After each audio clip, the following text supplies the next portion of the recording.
I agree. Neck now Malinda, and this is my channel, The Midnight Librarian, and this is another attempt at a vlog.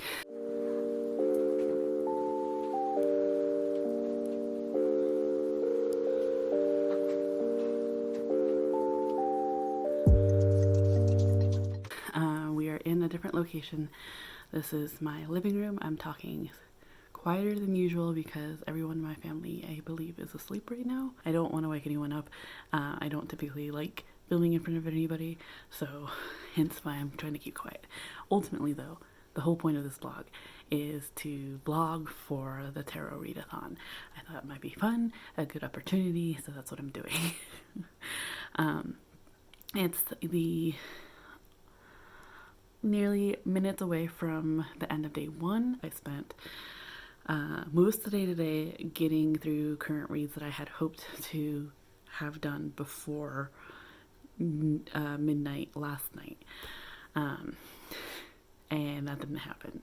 So I was in the middle of two books, one of which was The Help by Kathryn Stockett. I finished that today. I was listening to it through my library and absolutely loved it. But I had like 5 hours left by midnight last night, and so I had just over 6 hours actually, but I was reading it on listening to it on 1.25 speed. And I think I changed that to 1.5 this morning, so it took just over 5 hours today to get through it. Absolutely loved it, made me cry multiple times. And then the other book was of Gods of Jade and Shadows by Silvia Moreno-Garcia, which it's being very gracious of me to call that halfway through when really it's like not even 30%. This is a book that I've started before around this time of year last year and got about where I am now and put it down and prioritized other books, and that's exactly what I am doing again this year, and I feel so bad. But here we are. I do hope to pick it back up as soon as this readathon is done, but in the meantime, I have started listening to Last Night at the Telegraph Club. This was available through my library, so I'm listening to that. I'm hoping it's a 12-hour audiobook, so my goal is to be able to get it done before I have to leave for our camp trip on Tuesday, which essentially means I should have listened to about 4 hours today, Saturday, June 10th, nearly Sunday. I didn't. I listened to just over an hour. So far so good. If you don't know what this is about, this is following Lily, who is Chinese American and living in San Francisco, and is realizing that she could be attracted to other women. So we're kind of figuring that out, but this is during the 1950s when United States was going through the Red Scare, as well as homophobia to it. But already I'm kind of like because Lily is in high school, and I'm realizing more and more often that high school YA is not necessarily my favorite anymore, and it hasn't been for a while. I don't know if this the disconnect because of how long it's been since I've been in high school. That seems like kind of a meh reason, but that's how I'm feeling. But I am still excited about this. I am enjoying the historical aspect of it, especially just coming from The Help, which was also 1950s, 1960s-ish, but that was set in Mississippi during the Jim Crow laws. So it's interesting to jump from the same relatively similar eras, but to a different portion of the world, or of the United States. So very interesting. And then last night, actually at midnight, I put aside I've gotten Jade and Shadow and picked up the physically, because I was reading that physically, because the audiobook for that book through my library is 6 months. It's a 6-month wait at least, so that's frustrating. Anyway, putting it aside, this physical book, and picked up Kink, by R.O. Kwon and Garth Greenwell. And this is essentially stories relating to sexual desires and consent, and featuring multiple authors. Right off the bat, I only know of Carmen Maria Machado. I thought there was another one I recognized in here, but I don't. So, yeah. I picked that up last night. I didn't read as much as I had originally wanted to. There are 16 stories in here, and so I figure if I read at least 2 a night, it will be pretty good to get done within the 14 days that this readathon is going for. However, like I said, I wasn't able to read as much as I was hoping to last night, even though I got through 2 stories, mostly because we expected my grandparents last night at some point after a certain time, and I swear anytime I heard a door shut, a corridor shut, I immediately threw this book under some clothes and watched Secrets of the Deep, hosted by Jeremy Wade. Not that I'm ashamed of reading this. I am glad that I am learning more about this. It's just that I don't want to answer questions. Mostly because I feel like I'm not the person to do that. Like I said, I'm learning about this. I have friends that are particularly into kinks and go to Folsom every year in San Francisco, and I don't talk to them as nearly as much as I want to about this kind of stuff. Mostly because it's a huge thing. I don't even know. It's like telling a botanist going, tell me about plants. Where do you even begin? So, yeah. I just, didn't want to explain to my grandparents what this book was about. I also just didn't feel like I am the appropriate person to answer any questions about the topic. So, good morning. It is day 2 of the Tarot Readathon. I am still currently reading Kink, edited by R.O. Kwon and Garth Greenwell, and already I am disliking this cover because it shows every little fingerprint. But yeah, I'm getting there. I've read 4 stories so far, and this one covers one of coins, or in the Readathon's case, it's one of Ace of Pentacles, and that is to read a book with a 1-word title.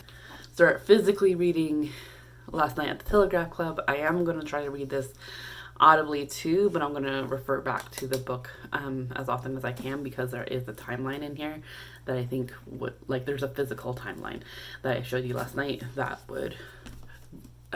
I think would help in terms of, because there's not only dual perspectives, but there's also dual timelines, so that will help me keep track of what's what.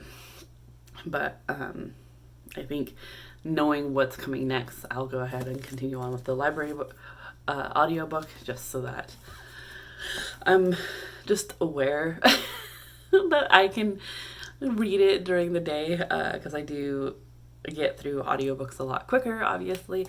And this one covers 3 of Blades, which for the Readathon is 3 of Swords, which is to read a book that you think will be a tearjerker.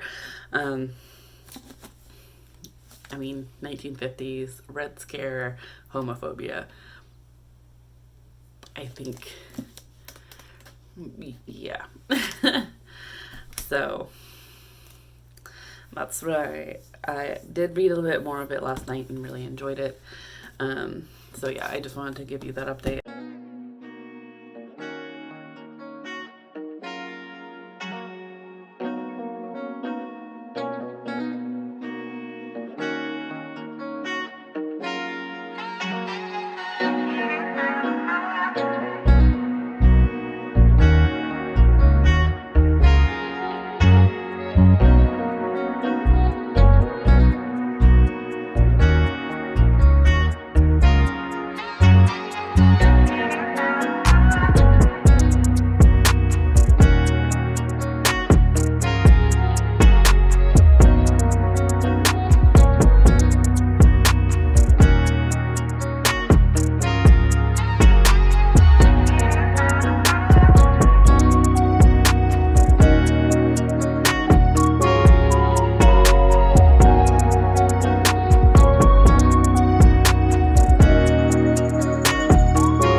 So it is day 3. Yeah, it is day 3 of the Readathon. I didn't think I would have any news to share today, but I did finally finish. I say that like it was taking me forever. It felt like it was taking me forever. It always feels like it's taking me forever when like I'm reading for a readathon. But I feel like I actually flew through this pretty quickly, considering I started on like late night the 10th. But yeah, I finished last night at the Telegraph Club.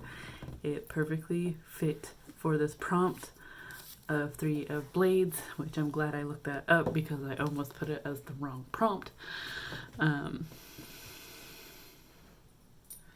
So it's 3 of swords, which is read a book that you think will be a tearjerker. And I was questioning it for like 3/4 of the book if this would be a tearjerker.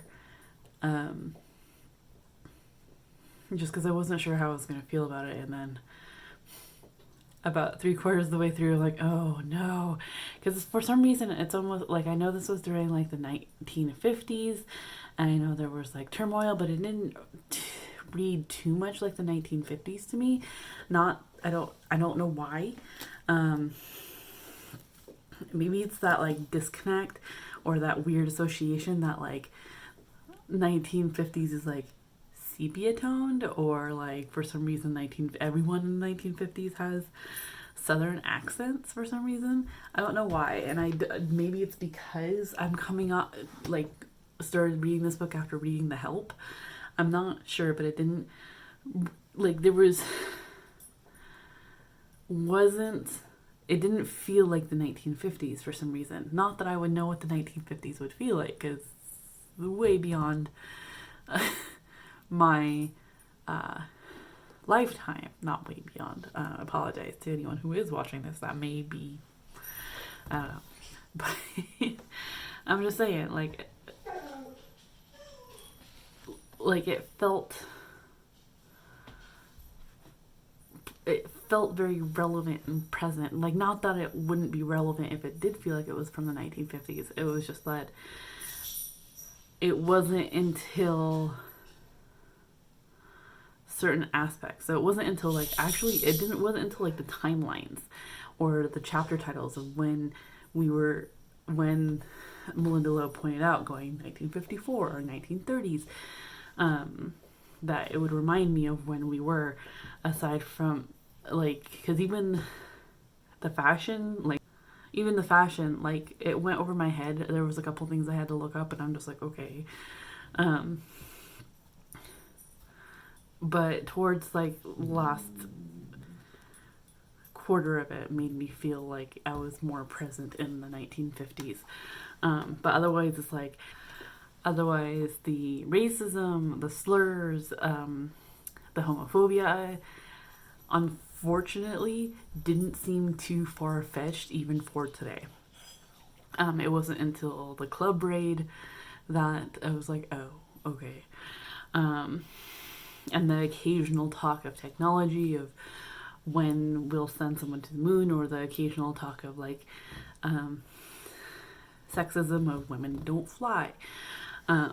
Just that kind of thing that I'm like, oh, okay. But otherwise, like the racism, the slurs, and the homophobia, like, yeah, it's fairly persistent during the 1950s, but sadly doesn't feel overly so for like 2021. Make of that as you will. But yes, it did towards the end of the book, or towards the last quarter. I definitely felt like I wasn't before that. I wasn't sure if this would be a tearjerker or not, and then by that time I'm like, oh no. And it surprised me because Lily's, we didn't get too much how Lily's relationships with her brothers were, or with her family in general. We didn't get too much, but when her brothers felt this protective nature over her, that's when I lost it. And then, of course, her love for Kath. Oh my goodness. And I'm glad that the story ended better than the story that Lily was wanting to read throughout the book. I'm so happy that it was a better ending than that, thankfully. But it was still just, it made me so nervous that this was going to have a terrible ending that I was going to hate. And, like, not that it would be a terrible ending for the book, but, like, a bad end. Like, it was going to be like a tragedy or something. And yeah, it didn't turn out as great as I had hoped, but it was still like, okay, that was better. So yeah, I definitely enjoyed this. I think I'm gonna. I enjoyed the last half of it. I feel like, I feel like definitely within the first half of the book, you can feel Lily's hesitancy, her trying to figure herself out. Not so, and her naivety, is that a word? But at the same time, I feel like that's more of my privilege of kind of like,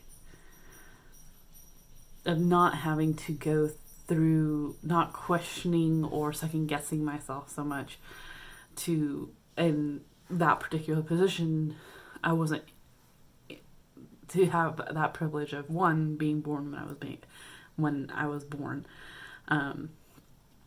Not,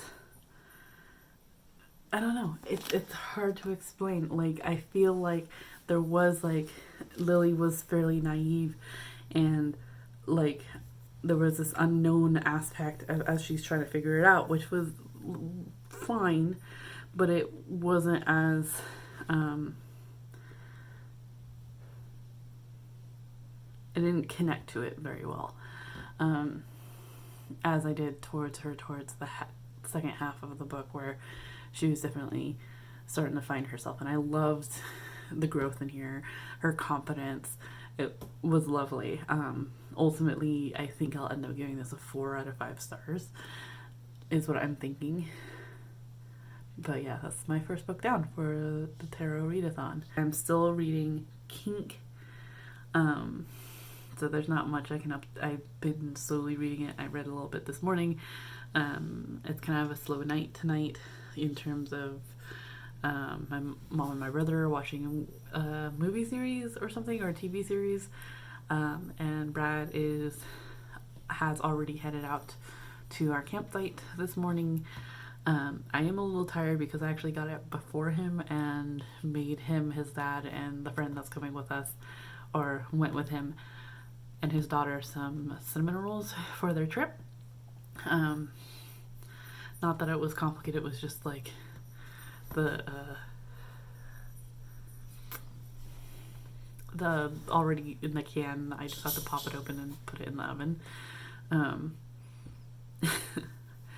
But I did get up before him to do that, which is saying something considering he usually gets up at like the butt crack of dawn. I am not a morning person. I can definitely, if I have to, wake up early in the morning. So for this, I was actually surprised because I had the idea to do this and was just motivated, I guess, this morning to get up and do it. And it felt nice when I did read for a little bit as Brad got ready, because there was no way I was falling back asleep while he was still running around the house, packing everything up, the last little minute items. And then basically as soon as he left, I probably like passed out again until I had to get up for work, and then had the hardest time getting up for work. So that's where I'm at with that. But this is perfect because now I can start on the audiobook for Gathering Moss by Kimmerer. I believe this is only an 8-hour. Even that sounds long, because this is less than 200 pages.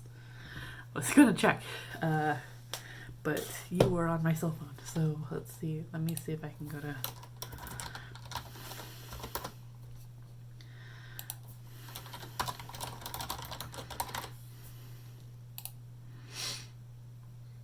Yeah, it is just under 8 hours.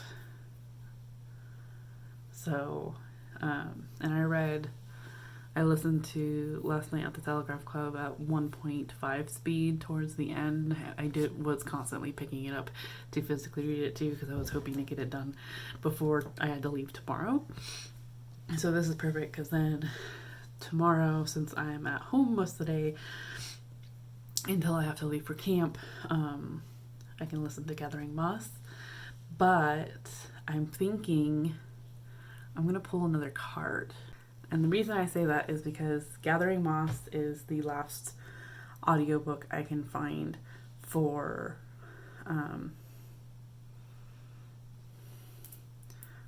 my current stack. The Beast Warrior is not available as an audiobook. I'm sure Sorrowland and My Heart is I don't think My Heart is a Chainsaw would be out yet, if it will be an audiobook, because it's an advanced reader's copy. And Take a Hint, Dani Brown is not available through my library, and I don't necessarily want to buy it off Libro. So I have a couple of books off Libro that I have,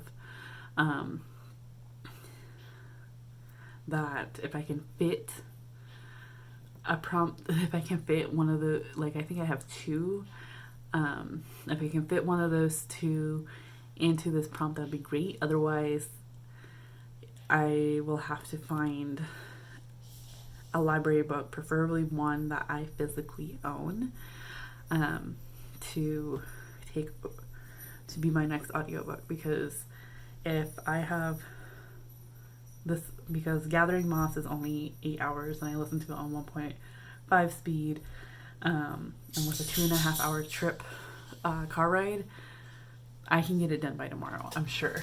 So let me pull another card.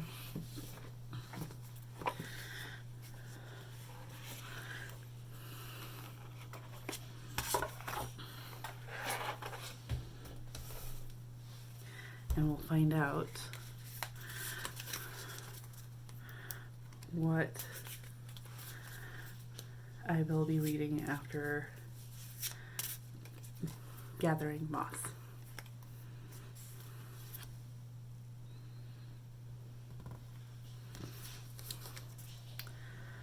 So this is the Queen of Blades. Ooh, that's a fun one. It's kind of morbid looking, but that is fun. I absolutely love these cards.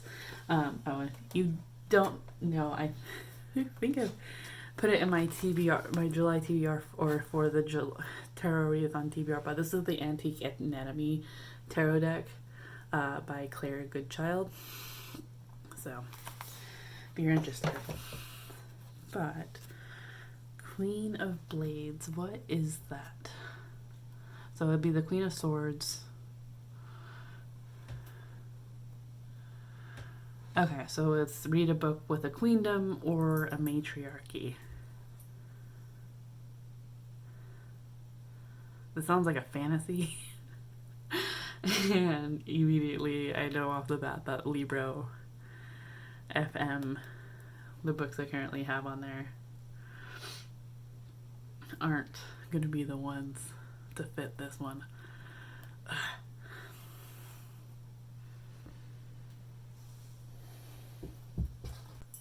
Okay, so I think I figured it out. I do not have this book physically, but this one has been on my wish list for Libro FM, so I think I'm going to go ahead and get it. But this is Hawaii's Story by Hawaii's Queen, by Liliuokalani. I apologize if I mispronounce that.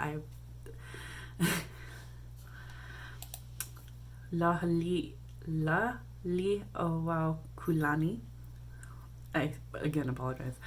But basically, in 1993, Liliuokalani, the Queen of Hawaii, was depossessed, and 5 years later, her nation became an incorporated territory of the United States. And published shortly after these momentous events, her book, Hawaii's Story by Hawaii's Queen, is incredibly personal history of the islands and that she was born to rule. Liliuokalani's covers Liliuokalani covers from her birth in 1838 through the reigns of her forebears to her own turbulent time as Queen of the Hawaiian Islands. So I think I'm going to read this after Gathering Moss. It sounds really interesting. I've been wanting to learn more about Hawaii from, an own voice's perspective. Especially, I know that particularly they are and continue to have a hard time, particularly during this pandemic, because of this tourist situation. Like, people are flooding Hawaii when in reality they are still suffering from the pandemic. And it's just also completed my goal for the year, and last night at the Telegraph Club was my 45th book, so that's something. I have the bed to myself, kinda. This fuzz nut is still here with me. I can't zoom out any further, but there you go, she's here. What am I supposed to do? Starfish, I guess, is my immediate reaction. Trying not to get cat butt in your face is the other.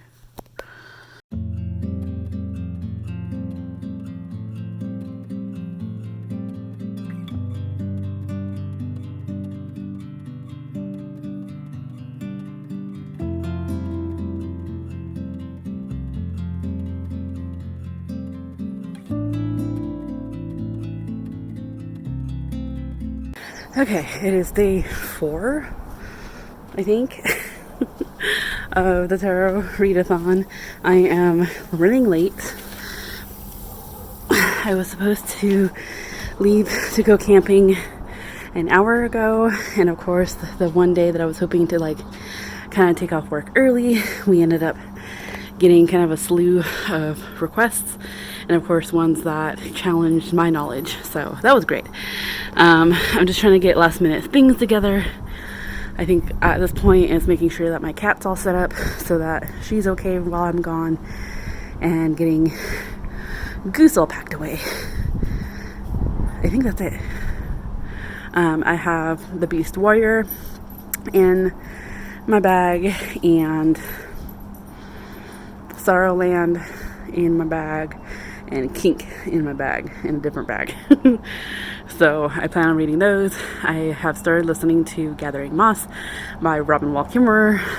So far it's a little like braiding sweetgrass, but there's a little more scientific lingo in it, because she's really getting to the depths of the differences of mosses, which is fine, but some of it's going over my head, and without I have a physical copy, but since I'm listening to the audiobook, it's a little hard to picture what she's talking about. So but yeah, I am 25% through that. I have a little over 4 hours left, which will last through me going to the campsite, and I'll probably finish on the way back when we come back on Friday. But I do have Hawaii Story by Hawaii's Queen set up on my phone as well, so in case I do finish Gathering Moss, I can listen to that on the way. Though honestly, if I had put myself on a rigorous schedule today, I'm sure I could have had Gathering Moss done by today. However, by the time, with her scientific lingo, as I was doing my article lendings, it got really kind of distracted me. It was hard to focus, and usually it's not too hard for me to focus when listening to an audiobook, but because she had went such into science, it was a little lost on me. So I ended up switching over to The Friendship Onion, which is a podcast by essentially Pippin and Merry from Lord of the Rings, the actors. Dom and Billy. So I started listening to that. Gathering Moss gets a little too dense at times, then I'm going to switch over to something a little more wholesome, like The Friendship Onion. So yeah. Okay. That's all I'm going to update you on for now. Enjoy this B-roll of heading to the campsite.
Alright, so we are in camp. We had a pretty good time. I got about 64% finished through Gathering Moss by Robin Wall Kimmerer. I really am enjoying it. It's exciting to be here. I wish I could have filmed more coming into Ruth, particularly as you get to see the lake coming in. That's always really exciting. However, I was driving, so I was trying to be safe.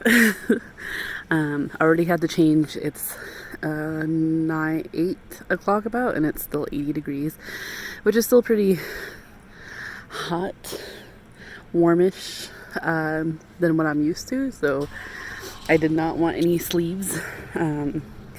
But Goose seems to be happy. He's been pretty anxious as of late due to 4th of July. But yeah, so Brad went to go drop off his dad and his friend over to go fishing, and we're gonna join them shortly. But he had saved me some dinner that I gladly partook in, and then we're gonna go just kind of cruise around on the lake for a little bit, which sounds so nice right now. I wish I could go swimming right now, but it's a little late in the day, and the bugs are starting to come out, and like I said, we're starting to get ready to go fishing. So yeah, super excited. So yeah, I'll update you when I can, hopefully. I don't know if we have a way of charging phones here. I know not for very long, so we'll see how much I can actually film and how much I can update you.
the hot mess that I am. It is the 5th day of the tarot readathon and my 2nd day camping. I got a little bit of sun. I'm just heading out to our site for catfishing, which I really enjoy. A couple of us are going to set up camp fishing for catfishing now, but Brad and I are going to go crappie fishing, which is always fun too. So yeah, I tried reading a couple of pages of The Beast Warrior and cannot figure out what happened. So it's been 2 years since I read The Beast Player, and I'm going to have to either skim over it, last few pages or the last chapter, just to remind myself of what's happening, because the first couple pages of The Beast Warrior, I had no clue. No idea what was going on. And so I restarted Sorrowland. That was one thing that Deja had pointed out in the Discord, was that if we had a book that we had wanted to read that we started before the tarot readathon started, that we would have to completely restart, because due to some other teams' positive and negatives, like, it wouldn't be fair. So I did restart. I'm back on which was fine, because I didn't read very much into it anyway. Hence why I stopped when I did, when I knew that it was going to be part of my tarot readathon TBR. And so I've come back to it, to where I was previously, and I'm now on page 50, I think. I'm curious of where the book's going to go, but it's actually pretty cool, since Vern is out in the woods taking care of her babies and I'm out camping right now. I know it's different, but like, it's still pretty cool connection. So yeah, that's my update for now.